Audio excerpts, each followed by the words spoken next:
In this particular part, we are going to discuss about modern European dramas, one of the wonderful developments, a great of a brilliant insight into the dramatic convention that came out with this particular theatrical development that was the theater of the absurd.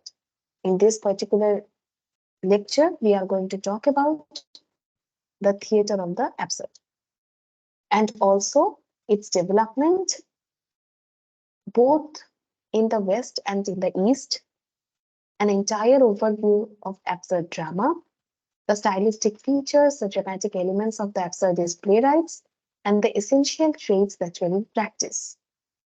So, firstly, a brief introduction to the theatre of the absurd, particularly taking into concern the West. The theatre of the absurd is a term that was coined by the critic Martin Essley for the work of a number of playwrights, mostly written in the 1950s and 1960s. The term is derived from an essay by the French philosopher Albert Camus. In his Myth of Sisyphus, written in 1942, he first defined the human situation as basically meaningless and absurd. The absurd plays of Samuel Beckett, Arthur Adamoff, Eugene Ionesco, Jean Genet, Harold Winter, and others also share the view that man inhabits a universe with which he is out of key. Its meaning is indecipherable, and his place within it without purpose. He is bewildered, troubled, and obscurely threatened. The origins of the theatre of absurd are rooted in the avant-garde experiments in art of 1920s and 1930s. At the same time, it was undoubtedly strongly influenced by the traumatic experiences of the horrors of the Second World War, which showed the total impermanence of any values, shook the validity of any conventions, and highlighted the precariousness of human life and its fundamental meaninglessness and arbitrariness. The trauma of living from 1945 under threat of nuclear annihilation also seems to have been a very important factor during the rise of the new theatre. At the same time, the theatre of the absurd also seems to have been a reaction to the disappearance of the religious dimension from contemporary life. The absurd theatre can be seen as an attempt to restore the importance of myth and ritual to our age by making man aware of the ultimate realities of his condition, by instilling in him again the lost sense of cosmic wonder and primeval anguish. The absurd theatre hoped to achieve this by shocking man out of the existence that has become the trite, mechanical, and complacent aspect. It is felt that there is a mystical experience in confronting the limits of human condition. As a result, absurd plays assumed a highly unusual, innovative form, directly aiming to startle the viewer, shaking him out of its comfortable, conventional life of everyday concerns. In the meaningless and godless post Second World War world, it was no longer possible to keep using such traditional art forms and standards that had ceased being convincing and lost its validity. The theatre of the absurd openly rebelled against the conventional theatre. Indeed, it was anti theatre. It was surreal, illogical, conflict less and plotless. The dialogue seemed totally something that was gibberish. Not unexpectedly, the theatre of the absurd first met with incomprehension and rejection. One of the most important aspects of absurd drama was its distrust of language as a means of communication. Language had become a vehicle of conventionalized, stereotyped, meaningless exchanges.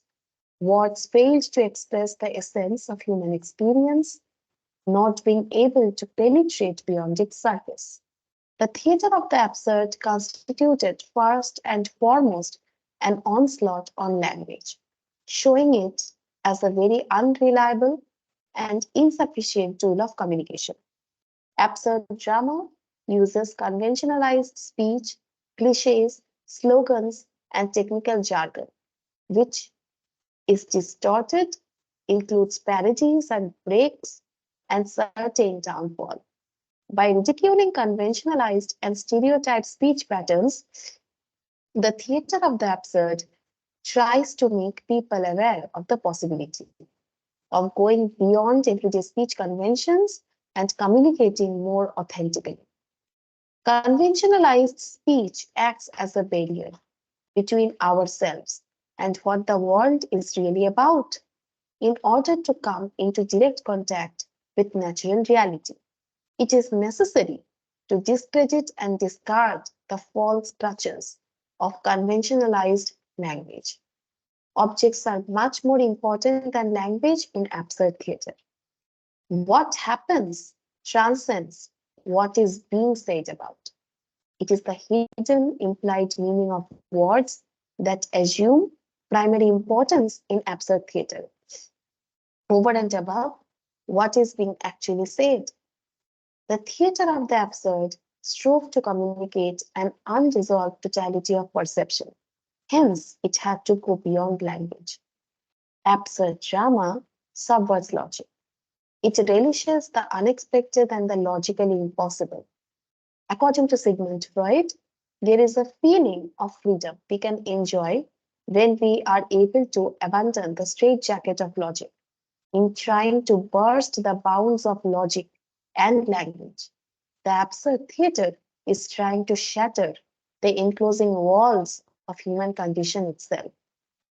The individual identity is defined by language, having a name in the source of our separateness. The loss of logical language brings us towards a unity with living things. In being illogical, the absurd theater is anti rationalist. It negates rationalism because it feels that rationalist thought, like language, only deals with the superficial aspects of things. Nonsense, on the other hand, opens up a glimpse of the infinite. It offers intoxicating freedom, brings one into contact with the essence of life, and is a source of marvelous comedy. There is no dramatic conflict in the absurd plays. Dramatic conflicts, clashes of personalities and powers belong to a world where a rigid, accepted hierarchy of values performs a permanent establishment. Such conflicts, however, lose their meaning in a situation where the establishment and outward reality have become meaningless. However, frantically, characters perform. This only underlines the fact that nothing happens to change their existence. Absurd dramas are lyrical statements, very much like music. They communicate an atmosphere, an experience of archetypal human situations. The absurd theater is a theater of situation, as against the more conventional theater of sequential events. It presents a pattern of poetic images. In doing this, it uses visual elements, movement, light. Like conventional theater, where language rules supreme, the absurd theater language is only one of the many components of its multidimensional poetic imagery. The theater of the absurd is totally lyrical theater, which uses abstract scenic effects, many of which have been taken over and modified from the popular theater arts such as mime, ballet, acrobatics, conjuring, music hall clowning. Much of its inspiration comes from the silent film and comedy, as well as the tradition of verbal nonsense in early sound film. Laurel and Hardy, W.C. Fields, and the Marx Brothers. It emphasizes the importance of objects and visual experience. The role of language is relatively secondary. It owes a debt to the European pre-war surrealism Its literary influences include the work of Franz Kafka. The theater of the absurd is aiming to create a ritual-like, mythological, archetypal, allegorical vision closely related to the world of dreams. Coming to our understanding of some of the predecessors of absurd drama. In the realm of verbal nonsense, Francois Rabelais, Lewis Carroll, and Edward Lear, many serious poets occasionally wrote nonsense poetry, such as Johnson, Charles Lamb, Keats, Hugo, Byron, Thomas Hood. One of the greatest masters of nonsense poetry was the German poet Christian Morgenstern, 1871 to 1914. Highly profound, the work of S.J. Perelman, that is the dialogues of the Marx Brothers films, a great inspiration for his work. The world of allegory, myth, and dream, which includes the division of the world as a stage and life as a dream that goes back to the Elizabethan times. Baroque allegorical drama shows the world in terms of mythological archetypes. John Webster, Cyril Toner, Calderon, Jacob Wiederman, with the decline of allegory, the element of fantasy prevails. Swift, Hugh Walpole, important proponents of the same.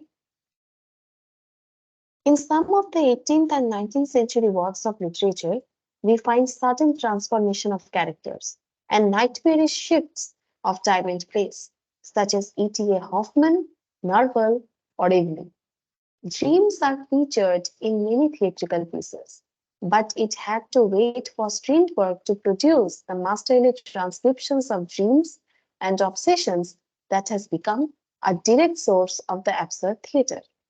Strindberg, Dostoevsky, Joyce, and Kafka created archetypes by delving into their own subconscious. They discovered the universal collective significance of their own private obsessions. In the view of Marcia Eliade, myth has never completely disappeared on the level of individual experience. The absurd theater sought to express the individual's longing for a single myth of general validity. All the authors that I have mentioned before anticipated this. Alfred Jarry, an important predecessor of the absurd theater. His Ubu Roy in 1896 is a mythical figure set amidst a world of grotesque archetypal images. Ubu Roy is a caricature, a terrifying image of the animal nature of man and his cruelty. Ubu Roy makes himself the king of Poland and kills and tortures all and sundry. The work is a puppet play, and its decor of childish naivety underlines the horror. Jarry expressed man's psychological states by objectifying them on the stage. Similarly, Franz Kafka's short stories and novels are meticulously exact descriptions of archetypal nightmares and obsessions in a world of convention and routine. 20th century European avant-garde, which had for the French avant-garde, myth and dream, which was of utmost importance. And here we find that the surrealists based much of their artistic theory on the teachings of Freud and his emphasis on the role of the subconsciousness. The aim of avant-garde was to do away with art as a mere imitation of appearances. Apollinaire demanded that art should be more real than reality and deal with essences rather than appearances. One of the more extreme manifestations of avant-garde was Dadaist movement, which took the desire to do away with obsolete artistic conventions to the extreme. Some Dadaist plays were written, but these were mostly nonsense poems in dialogue form, the aim of which was primarily to shock the bourgeois audience. After the First World War, German Expressionism attempted to project inner realities and to objectify thought and feeling. Some of Brecht's plays are close to absurd drama, both in their clowning and their music hall humor and the preoccupation with the problem of identity of the self and its fluidity. French surrealism acknowledged the subconscious mind as a great positive healing force. However, its contribution to the sphere of drama was meager. Indeed, it can be said that the absurd theatre of the 1950s and 1960s was a belated practical realization of the principles formulated by the surrealists as early as the 1930s. In this connection of particular importance, where the theoretical writings of Antonin Artaud. Artaud fully rejected realism in the theatre, cherishing a vision of a stage of magical beauty and mythical power. He called for a return to myth and magic and to the exposure of deepest conflicts within the human mind. He demanded a theatre that would produce collective archetypes, thus creating a new mythology. In his view, theatre should pursue the aspects of the internal world. Man should be considered metaphorically in a world less language of shapes, light, movement, and gesture. Theatre should aim at expressing what language is incapable of putting into words. Art forms a bridge between the inner war avant-garde and the post-Second World War theatre of the absurd. After this entire discussion related to the developments of the theatre of the absurd in the West, we come to our discussion about the East. So at the time when the first absurd plays were being written and staged in Western Europe in the late 1940s and early 1950s, people in the East European countries suddenly found themselves thrown into a world where absurdity was an integral part of everyday living. Suddenly, we did not need to be an abstract thinker in order to be able to reflect upon absurdity. The experience of absurdity became part and parcel of everybody's existence. Hitler's attempt to conquer Russia during the Second World War gave Russia a unique opportunity to extend its sphere of influence and at the same time to quote unquote further the cause of socialism. In the final years of war, Stalin turned the war of defeat of Nazism into the war of conquest of Central Europe and the war of the division of Europe. In pursuing Hitler's retreating troops, the Russian army managed to enter the territory of Central European countries and to remain there with very few exceptions until now.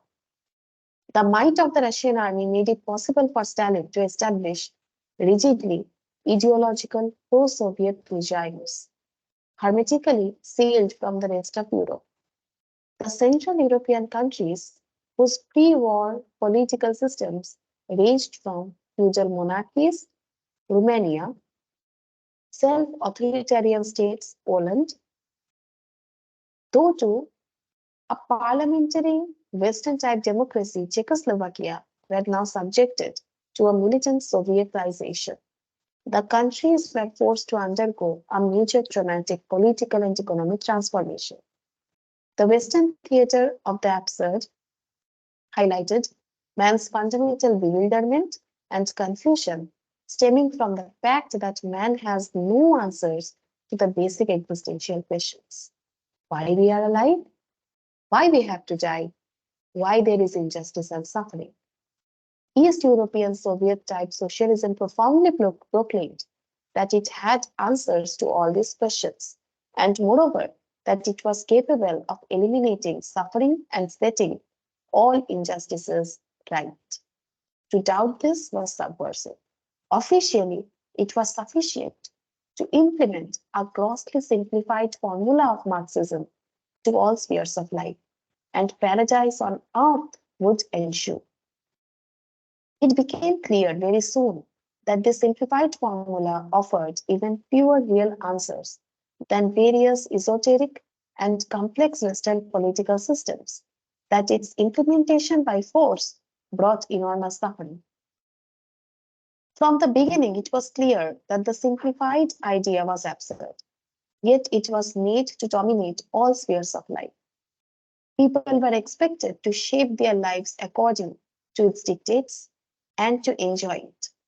It was and still is an offense to be skeptical about Soviet type socialism if you are a citizen of East European country.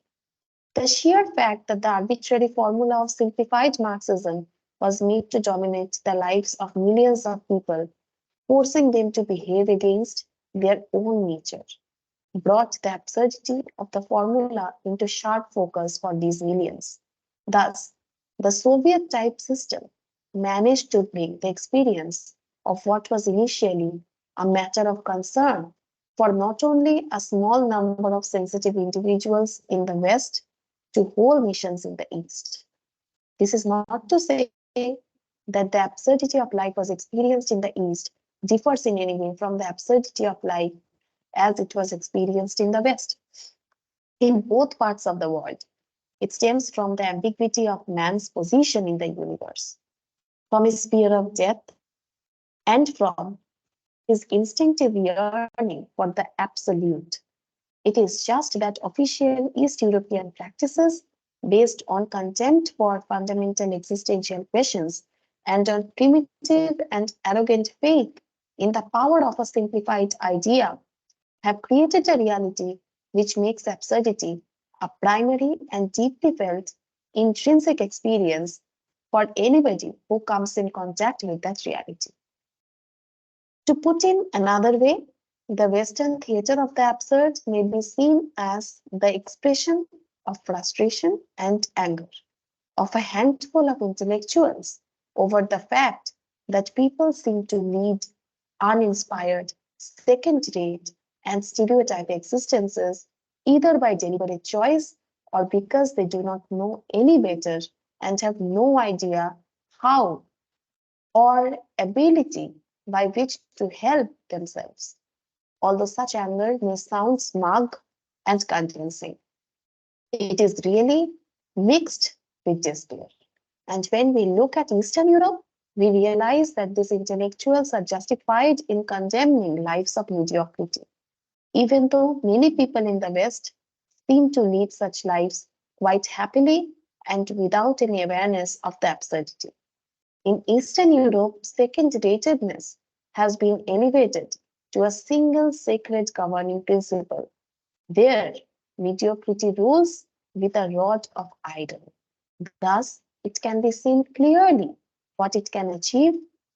As a result, unlike in West, many people in the East seem to have discovered that it is very uncomfortable to live under the command of second-ratedness.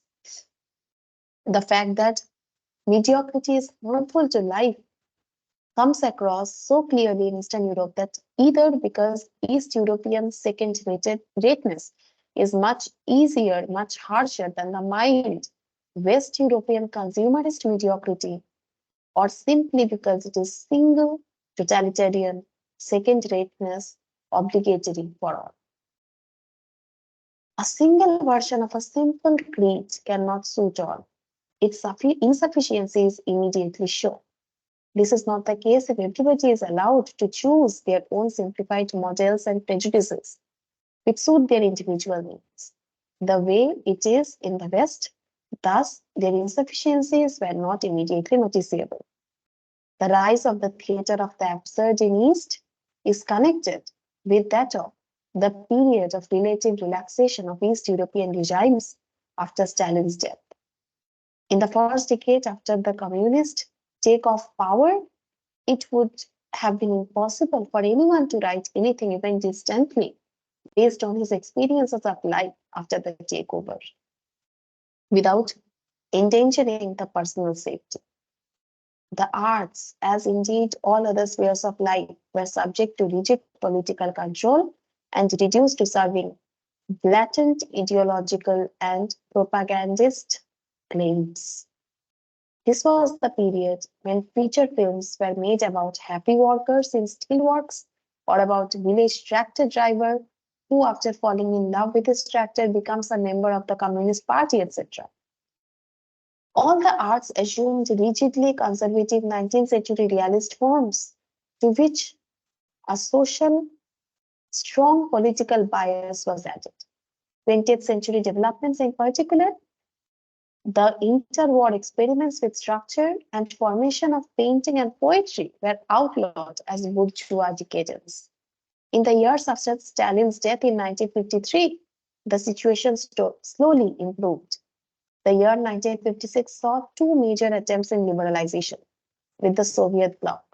The Hungarian Revolution was defeated, while the Polish Autumn managed to introduce a measure of normalcy into the country, which lasted for several years.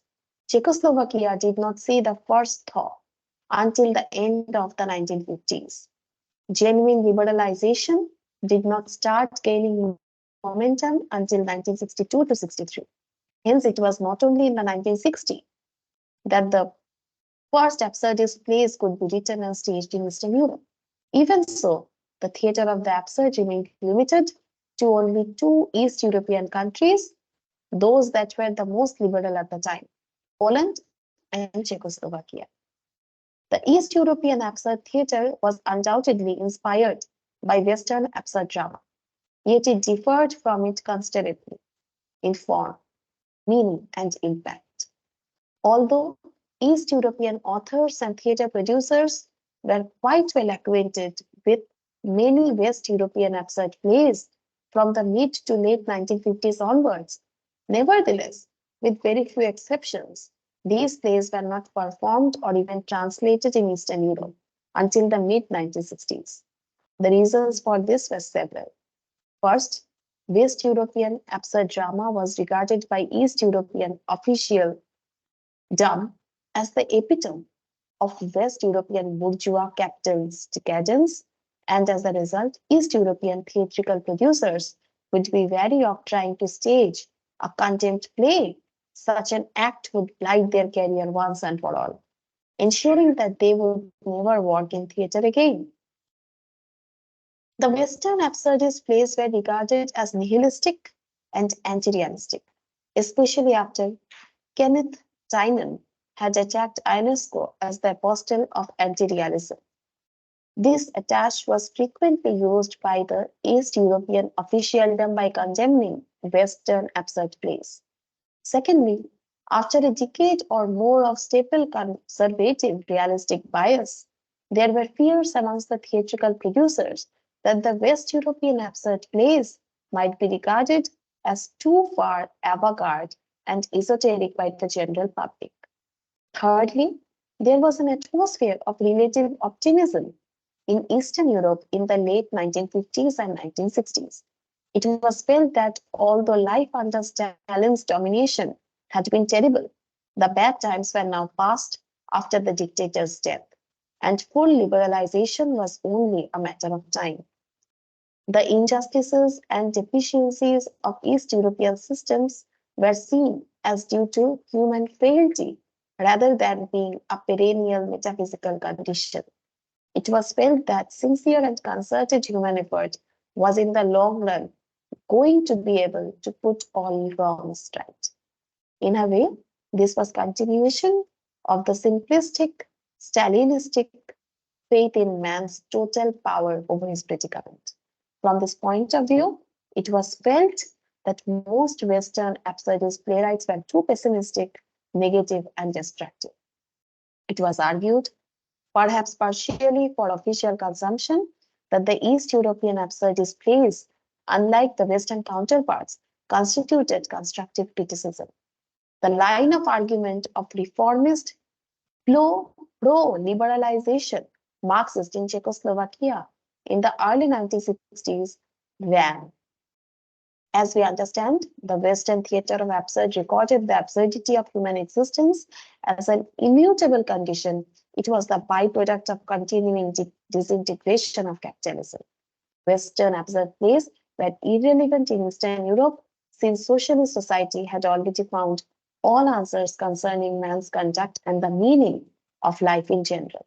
Unlike its Western counterpart, East European absurd drama was communicating constructive criticism of deformation of Marxism by the Stalinists. All that the East European absurdists were trying to do was to remove minor blemishes on the face of Marxist model, and this was easily done.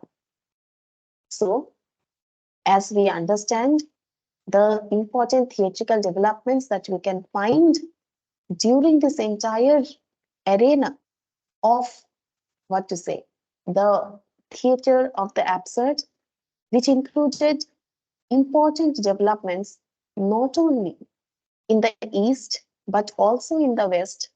And though there were certain important differences in the theatrical developments between the East and the West, there were important similarities between the two as well. And how this had impacted the lives of millions, the people, the common mass. Absurdity, the name itself, the term itself, which means meaninglessness, which means nonsense, which means weirdness. The most important agenda of the playwrights who fell under this particular school of thought of theater of the absurd, their primary agenda was to make sense out of nonsense. As a result of finding sense within the nonsensical insights of the minds of people, theater of the absurd came about as one of the most important developments within the theater of modern European drama, and it expanded henceforth with wider explorations into the lives of people, their obscured mentality, their alienation, isolation, fragmented selves, dissociation of the psyche, because Sigmund Freud was a very important influential influence during this time, talking about the subconscious, the unconscious, and the conscious mind, the divergences based on that, and how these all developed through this particular school of thought that was the idea which was developed by Martin Esslin, that is the theater of the absurd. And it was through this absurdity that the minds of the people got explored through a language of minimalization, of silence, pause, pun, conceit, cyclical repetition of dialogues, etc. So, this was about the theater of the absurd and its developments that we can find in both East and the West.